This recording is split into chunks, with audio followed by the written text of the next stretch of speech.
every day. Is that better? Yeah. Yeah, better. Every day to look out of the window when I wake up.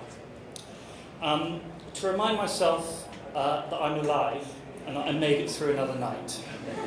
And I don't know about you, but being alive feels like a pretty cool thing. What do you think? Well, when you think about it, it's better than the main alternative. To me, anyway. So, and for us, being alive is quite important. And when I mean alive, I mean really alive. I don't mean that hypnotic, trance-like state that so many people end up living their lives in. So to be really alive and really vibrant. So we have all the Egremont team, you can see them off to the side here, trained in hypnotic techniques, and particularly how to put people into light-level trance states that often you get when you come to, conferences and meetings. And if you can, you try and get people in a dark room on a hot day and speak as you possibly can in a monotone.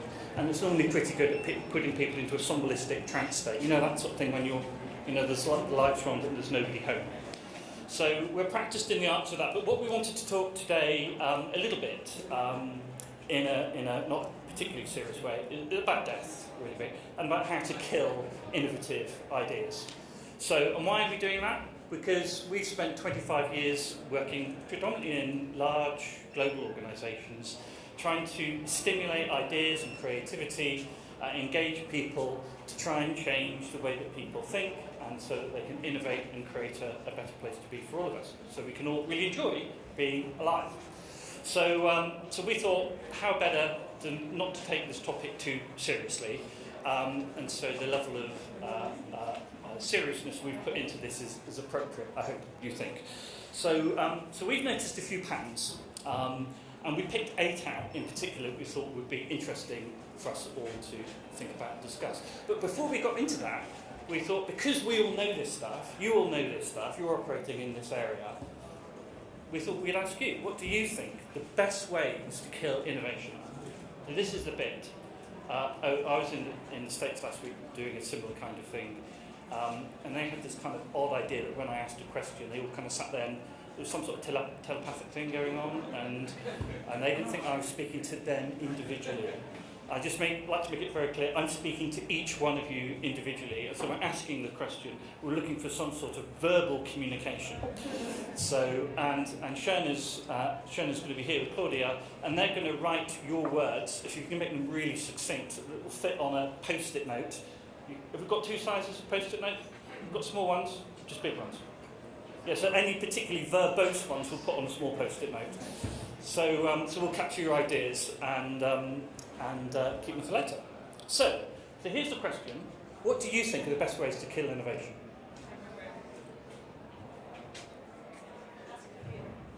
Ask for the ROI of every single idea. Perfect.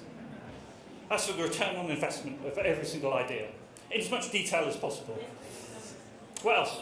Best ways to kill innovation? Put it through the standard corporate processes.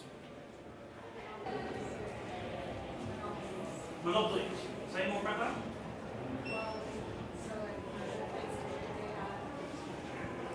Facebook had the corner of the market on social media, so they bought WhatsApp, for example. So there was a loss of innovation for what WhatsApp could have become because Facebook didn't want to lose that market, so they made a monopoly. Yeah. Okay, good. What else? KPI. Create a risk-averse culture. Something over there. Fear. Excellent. Fear. Constraints on a project too early. Putting constraints on a project too early. Put constraints on what, sir? On the project. Put constraints on. You're not going to have to do a presentation this day. What else? Staying the same. Stay the same. No? Be in the office. Be in the office. At the back. KPI. KPI. KPIs. Asking to measure every single. Yeah, focus on preferably yesterday's ones. Yes. And what else? Where's the back? Budgets, money. Have budgets. Yep. What else?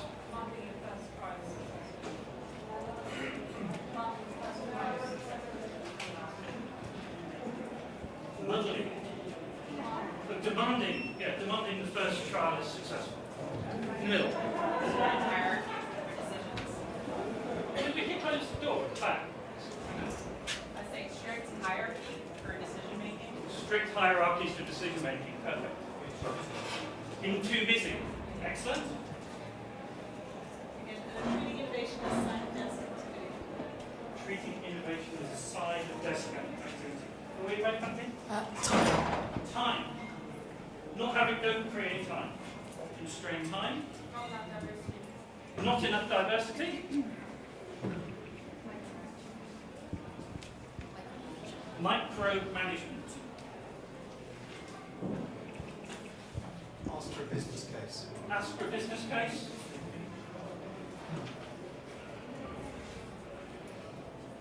Not having a purpose. Not having a purpose. Awesome. You guys okay over here? Quiet. Anything over here? Getting out of the comfort of BAU? Over-reliance on post-its. Is that a KPI on the number of post-its used in innovation? What, anything else? Refusal to embrace change. Refusal to embrace change. Constrained thinking. Constrained thinking. Having a culture where failure is not rewarded or allowed. Not necessarily rewarded, but... So many negatives in that. Having a culture of failure. Having a culture where failure is... Not tolerated. Yes. Yeah. Thank you. Perfect. Not listening to young voices. Young voices. So what we're going to do is, if you're interested, we're going to try and electronify this at the end. And those that are interested, we want to give us your details. We'll send you again. Any other burning ones before we actually run through all of these? Because I think we've caught all of them. One back.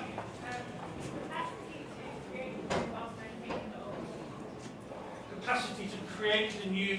Well, Innovate while still trying to maintain the existing. is that how you kill? So you don't create capacity. That's right. Don't create the capacity to create new whilst maintaining the old. You're still going.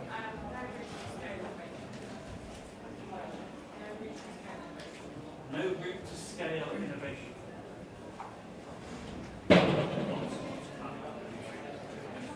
Excellent. Lots of planning, very little doing.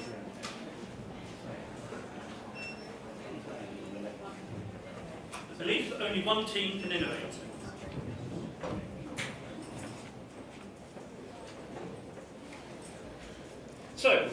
So how easy is it to kill ideas then, do you think, in large organisations? Very. It almost looks effortless, I think. You think? But I think it does require some conscious effort as well. So how about we try and take you through our framework, which is pretty much going to cover more or less everything that you've just shared with us. So we do know this stuff. We all know this stuff. And I suppose the trick is to be conscious and aware of it so that you can dissolve it where you see it. So is that okay if we run through very quickly our kind of 8 key ways to kill innovation, stop it dead in its tracks? Although I think as you've already identified, sometimes some ideas get out and you have to kind of catch them later, so there are other techniques for doing that. So the first one, we're going to start with, and Alex and I are going to do this together, is to create a climate of fear, which I think we had 2 or 3. Create a climate of fear. And you have to do this really consistently and make sure the fear is all the way through the organisation, not just from the top down.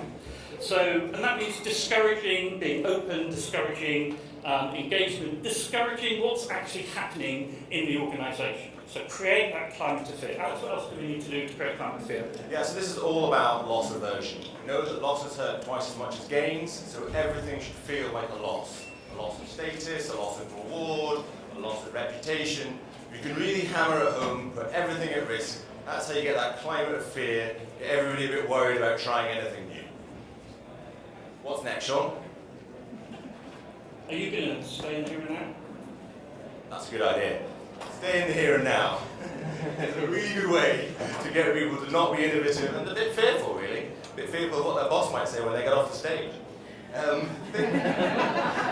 If it ain't broke, don't fix it. The tried and tested methods, and a really great tip is to ask for industry best practice.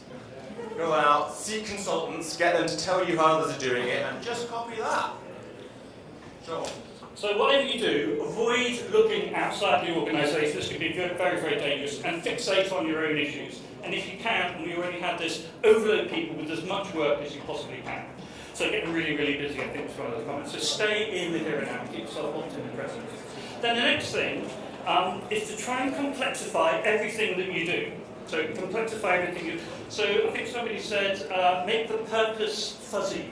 So we would call it, what's the problem you have to solve? If you make that so fuzzy that nobody actually knows what you're trying to innovate for, that's really, really helpful. So, and I think, if you just take some inspiration from political leaders, I don't know if you just read the news this morning, of what's happening here in the UK, what's happening in the US, like having a new strategy, every day or even every hour is quite helpful. So people just don't quite know what they're trying to create for.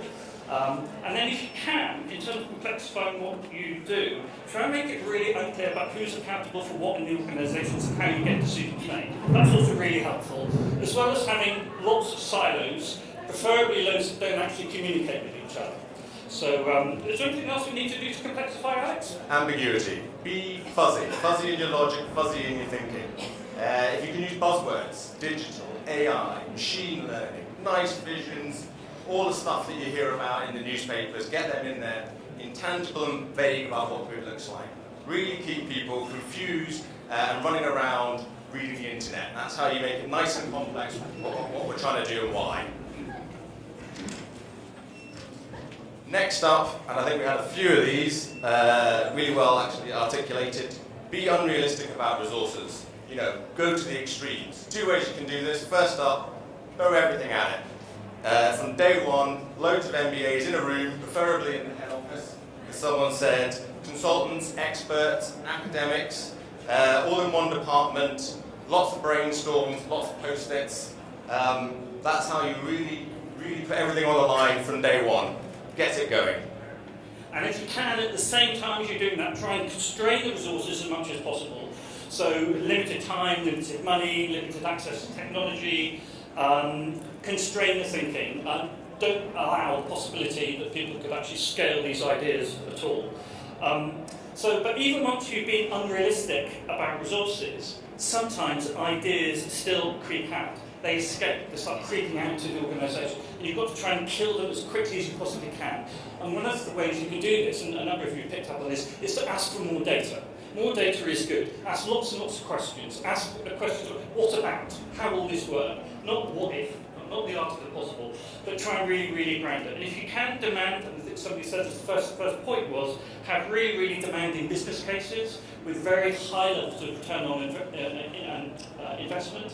And if you can, all based in the old economic model, the old paradigm, the way that we used to create value in this organisation. That's really helpful to try and stop these ideas before they get too much further on. Alex, what else do we need to do? Yeah, same theme, rigorous analysis of all possible scenarios. All possible scenarios. What could happen in every single market, in every single way you want to try this. Don't stop until you've analysed it to death, written it all down, and it's on spreadsheets. I cannot stress enough, you need lots of spreadsheets. Alex, is this the point where you bring the cynics in? They will help. They will really help. If you get them to look at your spreadsheets, flag things, your business plan, your long business plan, make sure that they get it several days in advance so they can go through it with a fine-tooth comb and tell you all the ways it won't work and the extra analysis that you need to prove it will.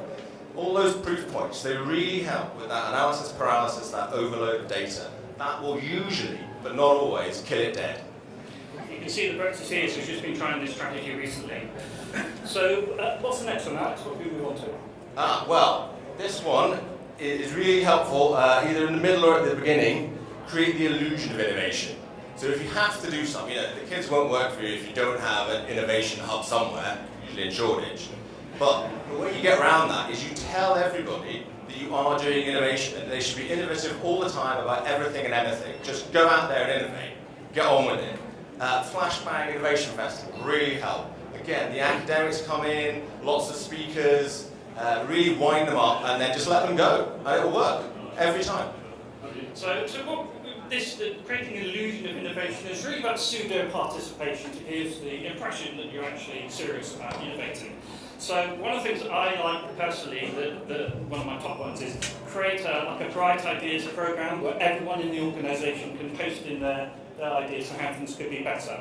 So this is a great way of giving the impression that you actually do want to innovate. And it's really helpful when you launch a Bright Ideas program to have some standardised responses that you send to everyone, which is thank you for your idea, we tried that once before and it failed.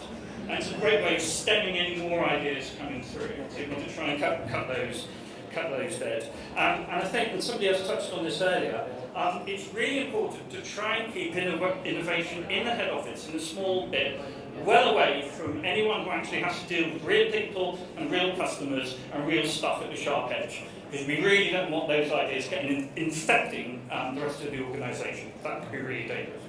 And that takes us on to, even if you've done all of that, it's still possible that ideas creep through and people start actually genuinely thinking there might be a chance we might be innovating in the organisation. So at this point, this is a time when you enforce, and somebody touched on this earlier on, enforce established risk and project management disciplines. It's really important that we have a series of really, really rigorous project management. Prince 2 is very helpful for this. And you know, those kind of Microsoft Office project things, you know, that's really, really helpful. Because that can slow it down. You try and bore them to death, quite frankly. That's really the idea of using rigorous project and risk management techniques. Alex, is there anything else we need to do there? Risk logs, risk and issues. Get them all written down, prioritised, categorised, sent to the PMO to be reviewed monthly, maybe quarterly, and then do nothing about them. That is the key. Write them down, ignore them. That's what project management's about. And if you can do it semi-regularly, so say you have, I don't know, a monthly project board innovation meeting, cancel it at Christmas, Easter, conference week in August, so only meet 3 or 4 times a year, and then don't make decisions unless the right people are in the room, then you're only going to make 2 or 3 decisions a year at most. So at that point, you know, you slow it down to the point that nobody cares. Should you do some prioritisation as well? Oh, you need them ranked, of course, on a 2x2. There you go, now we're cooking. So if you haven't killed it by then, well, go to the last best force that's keeping things the same. Public humiliation. New ideas, new thinking, dress it down in a public way. Dragon's Den. Works every time. What makes for good TV makes for good innovation in your company. Leaders should point out the flaws and gloss over any potential. You know, really make it personal, really make it career limiting if you can. Remember, innovation is a zero-sum, one-shot game. If it doesn't work once, it's not going to work the second time. And they should feel that personally. And if that hasn't worked, then you actually need to escalate it up to the exec level. So we do exec level humiliation, you know, those PowerPoint presentations that you have in the boardroom. And you need to make those completely gladiatorial, you know, live or die with direct feedback. And so that direct feedback to the victim of the, you know, the person people who are presenting the idea, so it's so bad that they never want to come back, and it will feed the informal network in the organisation. So look, if you ever think about having a good idea, don't, because these guys are dinosaurs. So, and that neatly brings us back to create a climate of fear.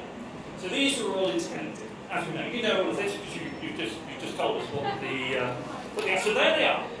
Those are the 8 ways to kill innovation at different stages of its life in its evolution. So what do you think?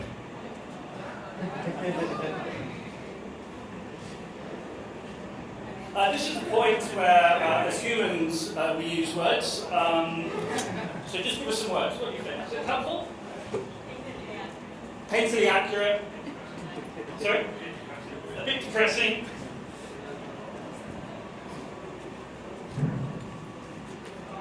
Sorry? Pretty spot on. What is the opposite of that? Interesting, we're coming on to that. Any other thoughts? Feels like therapy. Yeah, I suppose we've been doing this for 25 years, and I wish I could say I wasn't experiencing this on pretty much an everyday or weekly basis with a number of different clients in different parts of the world. It seems to be a human phenomenon, not just one here in the UK. Okay, right, so how about we try and be a bit serious, a little bit serious. So we have spent the last 25 years trying to figure out how you dissolve those forces for death of ideas and create forces for life. So, and strangely enough, they appear to be the same 8 things, but just reversed.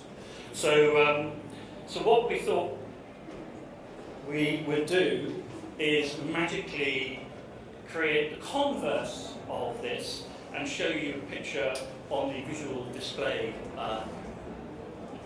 like that. So what we've spent, it's only taken us about a decade to get it this sharp and this narrow. So if you think about, because they're all woven together, so we've used a kind of a DNA double helix kind of visual. And we have a stand here apparently, out there somewhere. And we have little diagnostics with this on. So if you're interested, go and find the guys on the stand later on today. You can take a little diagnostic way that helps you to understand where are you in your organisation, because often we'll go in, but before we start doing anything, we try and work out which of these are you the best at. Of these 8 forces, which of ones, because some organisations are better at fear than others, and some are better at controlling, constraining resources than others. So I think, does this make sense? You with us so far? Yeah. So really, we could go through all 8, but we thought that would be a bit boring. So what we thought we could do is just the first 3, because just the first 3 are probably the most significant, because once you get the energy rolling. So the first is to create a climate of freedom. Create a climate of freedom where you actively, positively encourage ideas and thinking. And from ideas and thinking and creativity comes innovation. And creating that positive climate throughout the organisation is really, really tough. It means you not need to look at the operating model of the business and the org design, but also its strategy and also how you lead and how you manage the business. We're trying to do that consciously. So create that climate of fear. And when you see that climate of freedom, when you see it being fearful, you have to crush it and squash it really, really quickly. And that will sometimes be individuals who will do it. You have to either give them feedback or allow them to be free in another place. So that's the first one. And the second one, and these 3 are really hard, by the way. You know how hard they are to do this. The second one is to be really open, really receptive, and really curious about what's going on in the world, what's going on with your competitors, what's going on within your organisation. And this takes a lot of energy. I'm sort of very aware it's hard work. Because things are changing so quickly, and we all know this, if you're just concentrating on your competitors of yesterday, you're going to miss it. You're going to miss your new competitors, because they're going to come up so fast, by the time you see them, it's too late. So how do you create the spirit of being really open, really receptive, and really curious as individuals and as an organisation? So that's the second. And then the third one is to really focus on what is the problem that we have to solve. So what's the one thing we need to innovate for? Because, as we said earlier, when you're trying to solve everything, you can't solve anything. Your energy is dispersed too widely, and you end up being very, very busy. It might be interesting, but you don't actually achieve it. So focus, be really clear about what the focus of, what is the problem we're trying to solve, so we don't flip-flop on our strategy from one day to the next. So those are the 3 that we would say it's important, if you can start with those 3, helps you to really be in life, really be alive. So we'd say those 3. And if you want to hear more, then come talk to the guys, get the diagnostic if you like on the stand. I was going to leave you, unless you've got any more questions or comments. Any questions or comments before we go on?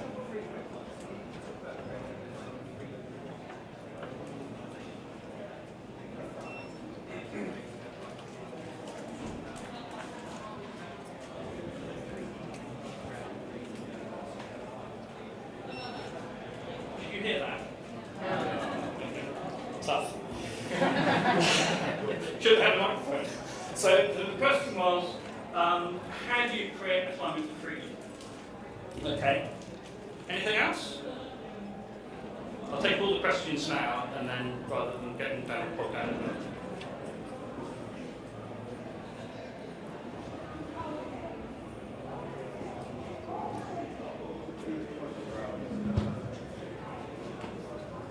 Around enforcing established risk and project management disciplines, I can see how that will be an issue if you're like a small startup, but in large organisations, when we think this is actually really important to instill in your team, because if you've got teams globally or across the building, I can see how it's actually kind of important to keep people on track, but if you're in a startup, you don't want to enforce this kind of model. So I can see how this would work in some situations, so I'm not sure if that would kill innovation in a large corporate. What's the question? I don't know, I think it was more of a statement. I don't think there is a question about how do you do project management in a large organisation? Yeah. Okay. Yep. Anything else? Over here? In heavily regulated environments, how do you get around that kind of issue? Because regulation sometimes stifles innovation, or it certainly doesn't help. Yeah.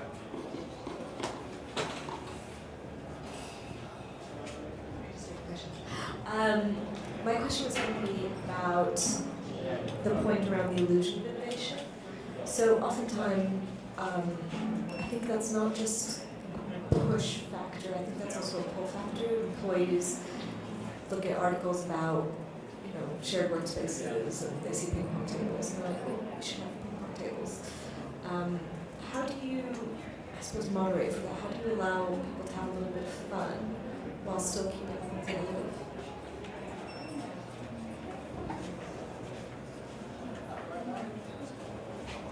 Okay.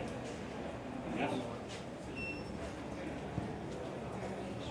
How do you deal with the middle management layer where their entire job is to enforce those processes? If you've got the exec engaged and the customer-facing team engaged, bridging that middle bit seems nigh on impossible. Yeah. How do you love the frozen middle? Love the frozen middle. Frozen middle. Okay. Okay. Which processes are necessary to have? Some of them are too complicated or stifle innovation, but some of them might be necessary to get things moving.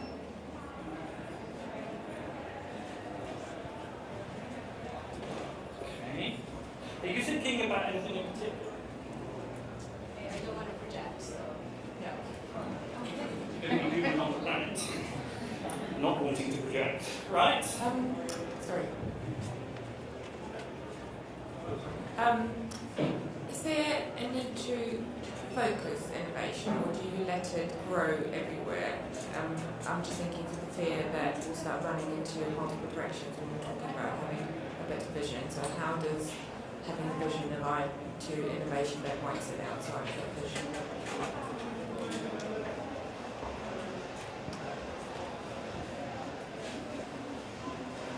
There's quite a technique you didn't mention earlier, but I quite like this one. If you ask about 5 different teams to solve the same problem, don't tell them. So they run off trying to solve. You've experienced this? They're trying to solve, and then they bump into each other, and then they get really, really pissed off. So that's quite a neat technique, actually. So, okay. Anything else? In the middle here. So the over-optimism versus realism, how do you, not keep getting realism too quickly if you want to have bold goals and, exciting ideas? So when do you go from dreaming to reality? Because I think if you're too realistic at the beginning of trying to have an innovative process, you might limit yourself. Okay. I think that's more of a statement than a question. Well, it's how the process When's the right time to decide an idea should be killed off?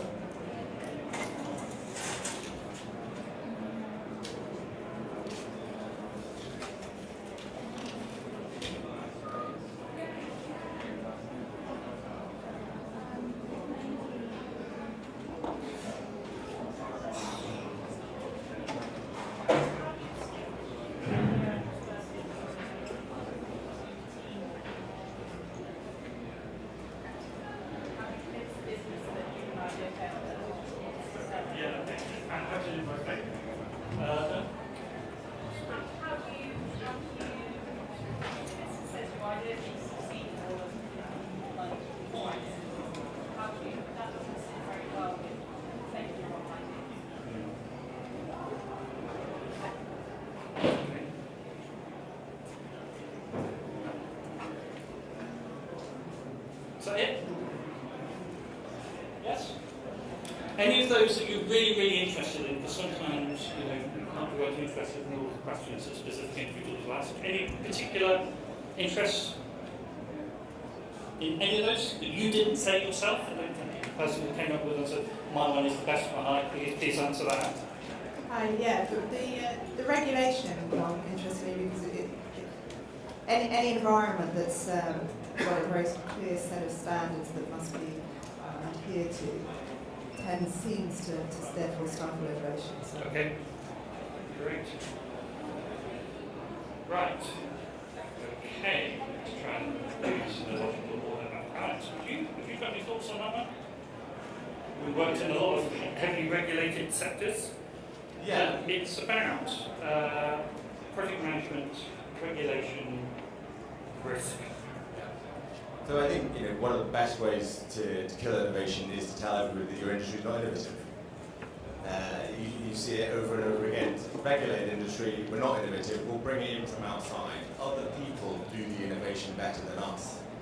And I think this is one place where embracing the constraint does help, because it is to some extent a self-limiting belief. And the other little nuance on that, I guess, is people often get caught up in thinking innovation is only in the what, and not the how. You can innovate in how you do things in a regulated industry. And what I find really interesting is, at the moment, most regulators are asking for innovation. So how can it be that we're in a place where the industries that are regulated are saying, we're over-regulated, we can't innovate, and the regulatory bodies are saying, go out there and innovate more. You're not giving a good service to your customers in quasi-monopoly markets. So I don't think there's an easy answer, I wish there was, but I think it's about reframing the problem to solve in this case.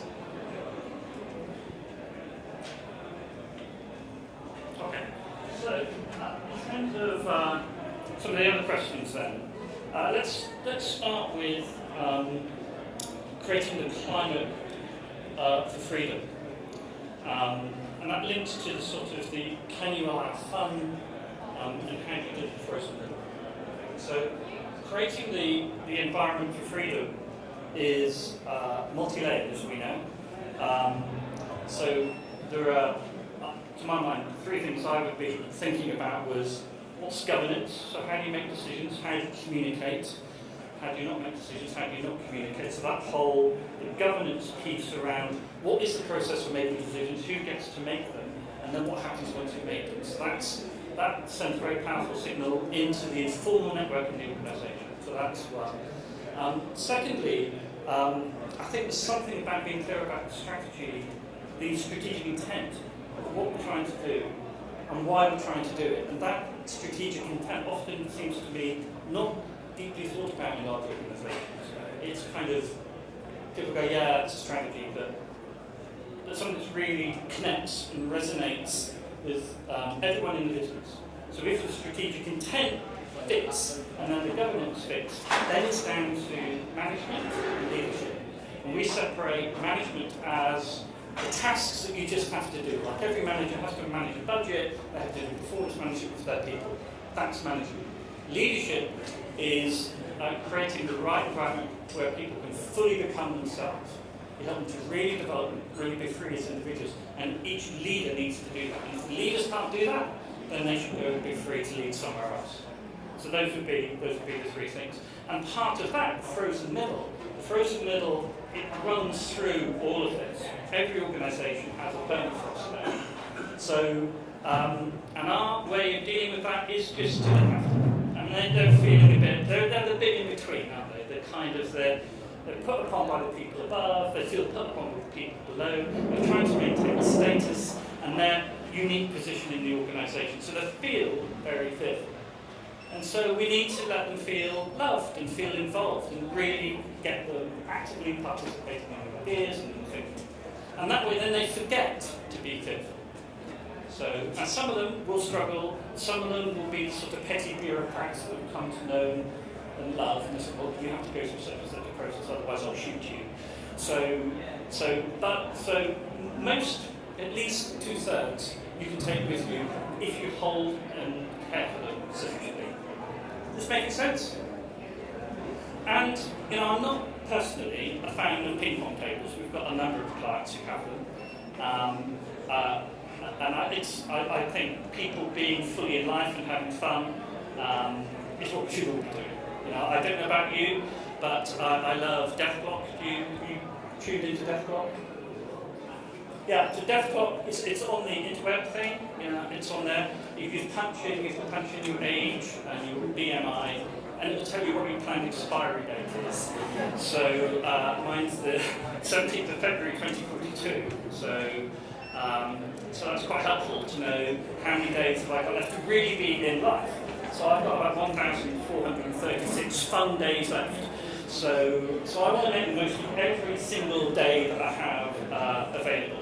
So I think trying to make everything interesting, everything fun, but in a kind of a serious way. Because sometimes I think business is very serious, and we're a business, so we have to, you know, have business cases for staff and, you know, help clients improve sales and reduce costs and increase innovation and compete in ways they've never thought of last week.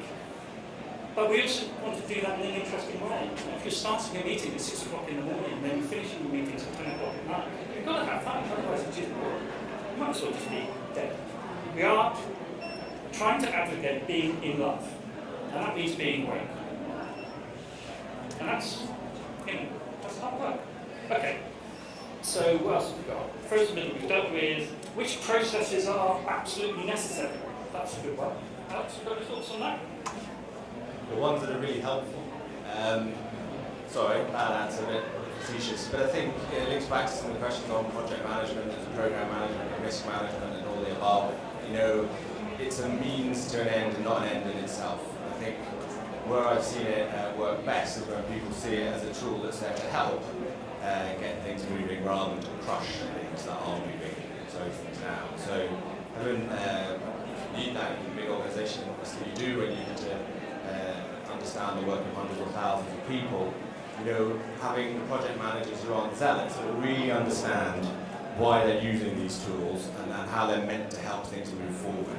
So the training goes beyond just this is your checklist, this is your tool. The program project managers are really imbued with a sense of this is how we move things forward as opposed to how we slow things down and document everything. Excellent. So when to kill an idea? And I'm linking this with how to treat the idea of failure, how to deal with failure as a positive thing.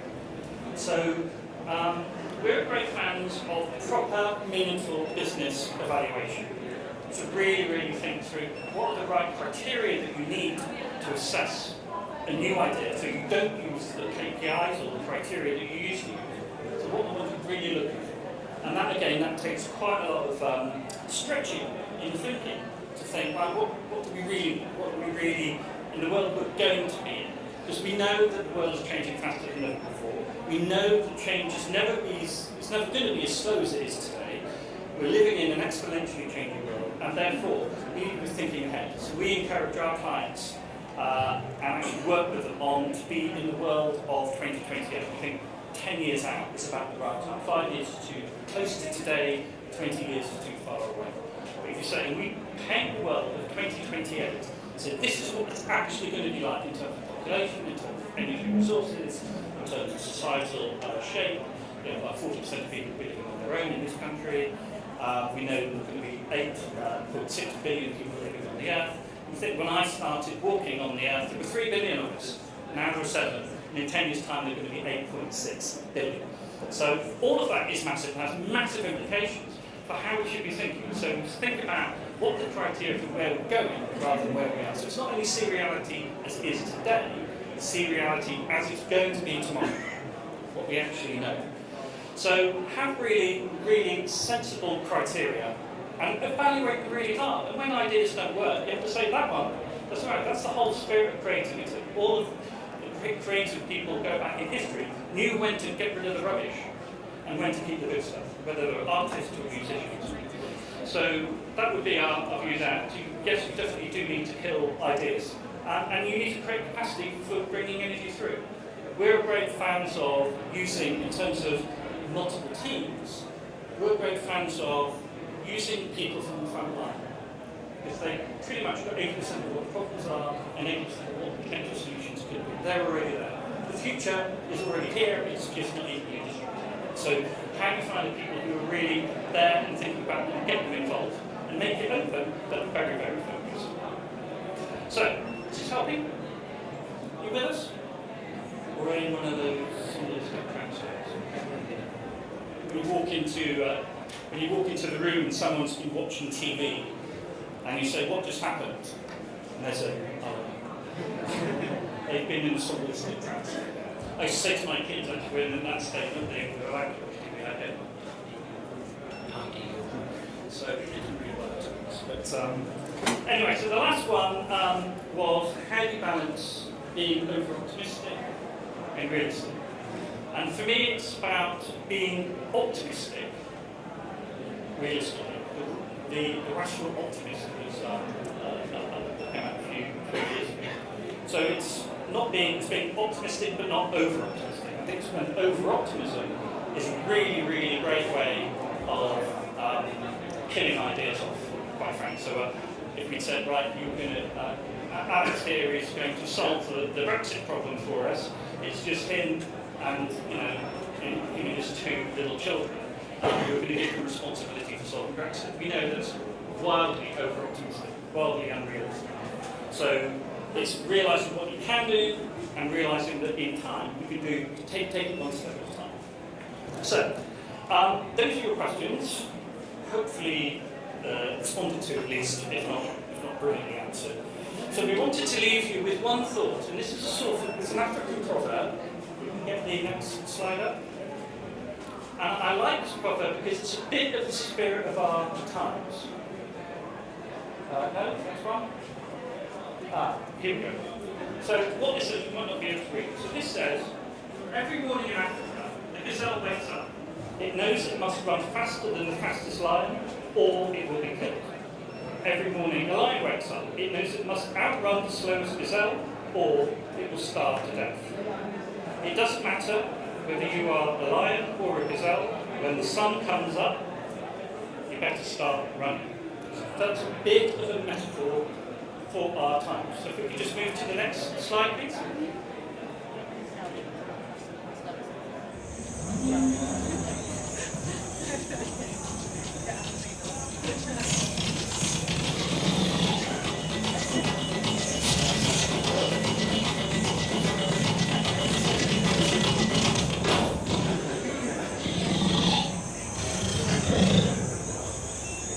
So we would say, knowing where you're running is pretty darn important.